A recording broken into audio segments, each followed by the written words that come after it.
This is Saved by the Bell, 8 kettlebell moves to help define and tone. The around the body pass. Start with the kettlebell in front of you, slight bend in the knees, belly button engaged. We're gonna take it around the body from the right arm, behind you and to the left.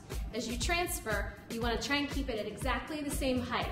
We'll take this around 10 times one way, and then you reverse without stopping 10 times the other way. The bent row. Take your kettlebell in your right hand. We bend forward a little bit, bending in the knees right over the toes, belly button in toward the spine. You're gonna row all the way up, hugging the elbow in, and then slowly extending just to a straight arm.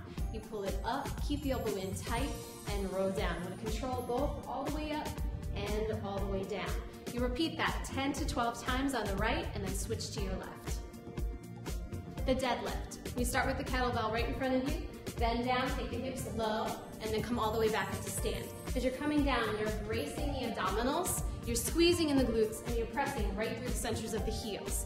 Taking it really low, knees in alignment with the toes, and making sure not to sink into the low back. You'll do that 10 to 12 times. Here's your figure 8. We start with the feet a little bit wider than hip width, knees are bent, core engaged. We're gonna swing behind the left catch, behind the right catch. So you're making a figure 8. You're gonna do 10 full figure 8s to complete this exercise. This is the half get up. We start on our back, take the kettlebell all the way up overhead. At the same time, you're gonna bend your left knee, press through, and come all the way up. And then slowly make your way back down, take the kettlebell up overhead. Again, you bend, push through, and come all the way up. You're gonna repeat that 5 times on one side, and then switch to the other side. Here's your swing. We start with the kettlebell at center, feet are a little bit wider than hip width distance. Squatting down pretty low, and we swing it out to about shoulder height and control it on the way down. Back up and down. Swing and squat. You want to try and get as low as you can, and then burst of power on the way up. One more, and up. You'll repeat that 15 to 20 times. The front squat. Kettlebell right in front of you, elbows in tight, belly in, knees and toes in alignment. You take your hips back, and then stand up. As you're coming down, you're controlling and then pressing right through the soles of the feet to come on up.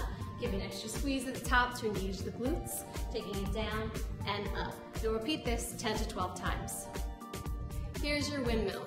We'll start with the kettlebell in your left hand and press it up overhead. Feet are a little bit wider than hip width distance apart. And keeping the arm extended, you reach down for the inside of the foot while looking up to the kettlebell and come all the way back up to stand. We are engaging the core in a major way here, keeping the arm extended all the way up and back up to stand. You'll repeat that 5 to 10 times and then switch hands.